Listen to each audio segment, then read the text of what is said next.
Hi everyone. இந்த வீடியோவில் ஒரு சிம்பிள் 3/4 ஸ்லீவ் எப்படி ஸ்டிச் பண்ணுறதுன்னு பார்க்கலாம்.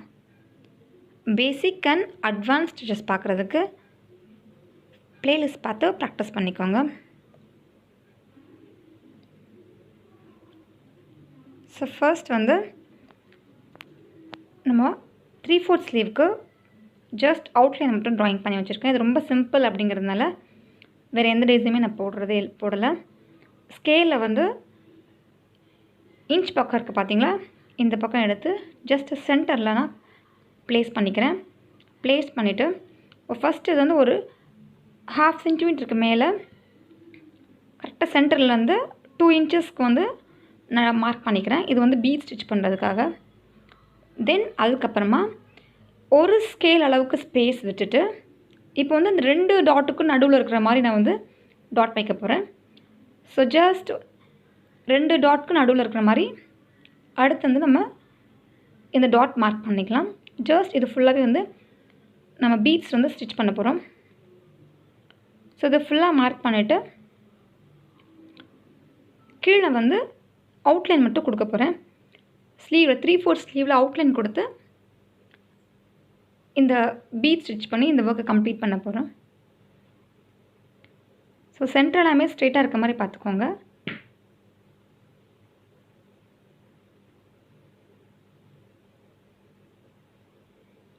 நெக்ஸ்ட் ரொம்ப சிம்பிளானது 2 லைன்ஸ் கோல்டன் ஜரி ஸ்டிச் பண்ணுறேன். And then 2 line green colour thread stitch பண்ண போகிறேன்.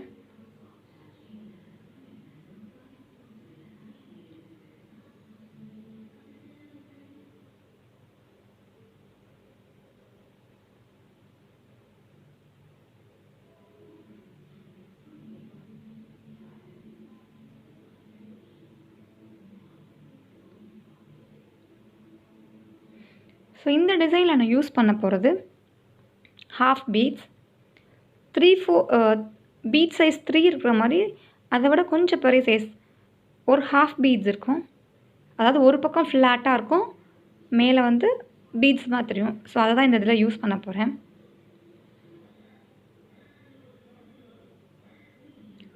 ஸோ அவுட்லைனில் பார்டருக்கு 2 லைன் ஜரி வச்சு செயின் ஸ்டிச் போடுறேன். ஸோ பேசிக் செயின் ஸ்டிச்செல்லாம் எப்படி போடுறதுன்னு பார்க்குறதுக்கு நீங்கள் ப்ளேலிஸ்ட்டில் பேசிக்ஸ் ஜஸ்ட் செக் பண்ணிங்கன்னா பேசிக்லேருந்து எல்லாமே நான் கவர் பண்ணியிருப்பேன். So next 2 lines chain stitch green colour thread use பண்ணி போடுறேன்.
நெக்ஸ்ட்டு பீட்ஸ் 4/4 எடுத்து க்ராஸ் லோட் ஸ்டிச் போடுறேன்.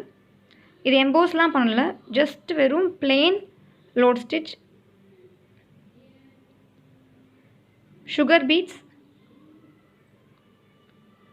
4/4 க்ராஸை நம்ம லோட் ஸ்டிச் போட்டு இந்த அவுட்லைனில் நம்ம யூஸ் பண்ணுறோம்.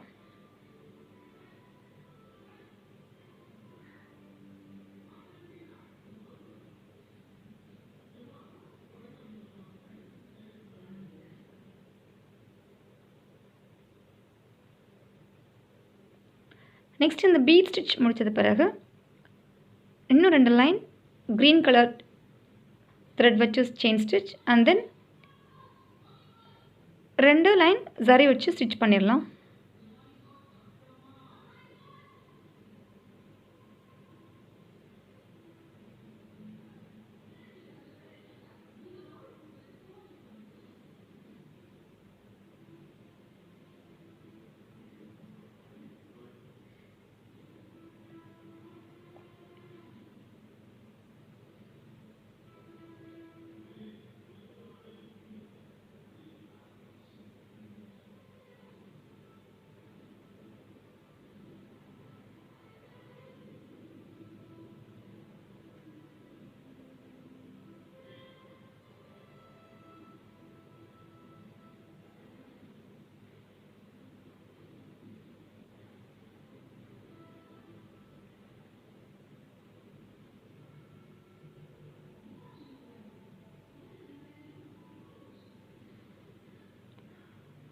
ஸோ நெக்ஸ்ட் இது அவுட்லைன் முடிச்சாச்சு. இப்போ வந்து ஹாஃப் பீட்ஸ் எடுத்திருக்கேன். இந்த ஹாஃப் பீட்ஸ் வந்து ஒரு சைடு பிளெயினாக இருக்கும், மேலே வந்து கொஞ்சம் பீட்ஸ் மாதிரி தெரியும். ஸோ இதை வந்து நான் வந்து சரி வச்சு இதை நூல் வச்சு ஸ்டிச் பண்ண போகிறதில்ல, ஆரி ஊசி வச்சு ஸ்டிச் பண்ண போகிறதில்ல. நான் வந்து ஃபஸ்ட்டு இதை வந்து க்ளூ வச்சு அப்ளை பண்ணி ஸ்டிக் பண்ணிக்க போகிறேன். ஏன்னா வந்து வெளியில் வந்து ஸ்டிச் தெரியக்கூடாதுங்கிறதுக்காக சரி வச்சு நான் இதை யூஸ் பண்ணலை. நார்மல் நீடில் அண்ட் த்ரெட் வச்சு ஸ்டிச் பண்ண போகிறேன். ஸோ இது ஃப்ளாட்டாக இருக்கிறதுனால நம்ம இதை வந்து க்ளூ வச்சு ஸ்டிக் பண்ணிக்கலாம்.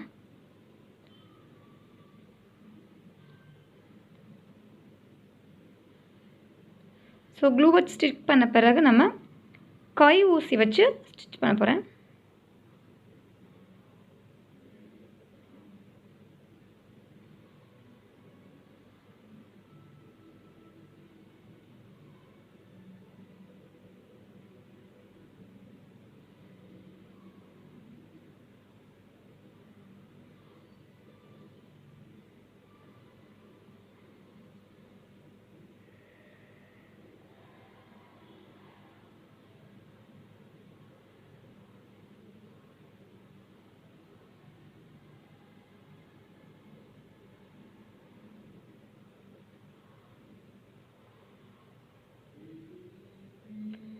இதை நல்லா கொஞ்ச நேரம் காய விட்டுடலாம். க்ளூ வந்து நல்லா காஞ்ச பிறகு ஊசி நூல் எடுத்து ஸ்டிச் பண்ண போகிறேன். ஸோ ஊசி நார்மல் ஊசி டபுள் சைட் த்ரெட் போட்டு நாட் போட்டிருக்கேன். ஸோ ஒரு சைட்லேருந்து நம்ம ஊசியை எடுத்து இந்த பீட்ஸ்குள்ளே ஹோல்ஸ் இருக்கும், அந்த ஹோல்ஸ் வழியே உள்ளே விட்டு கீழே வந்து நம்ம ஊசி எடுத்துக்கலாம். ஸோ 2 தடவை ஸ்டிச் பண்ணுறேன், கொஞ்சம் வந்து டைட்டாக இருக்கணும் அப்படிங்கிறதுக்காக. க்ளூ இருக்குது, இருந்தாலுமே வந்து இன்னும் கொஞ்சம் செக்யூராக இருக்கும். நம்ம வாஷ் பண்ணும்போது கூட இது போகாது.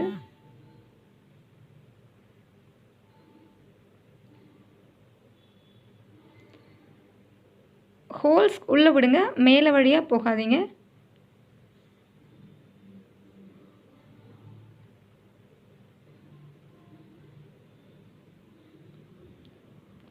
ஸோ இதே மாதிரி நம்ம ஃபுல் பீட்ஸ்க்கும்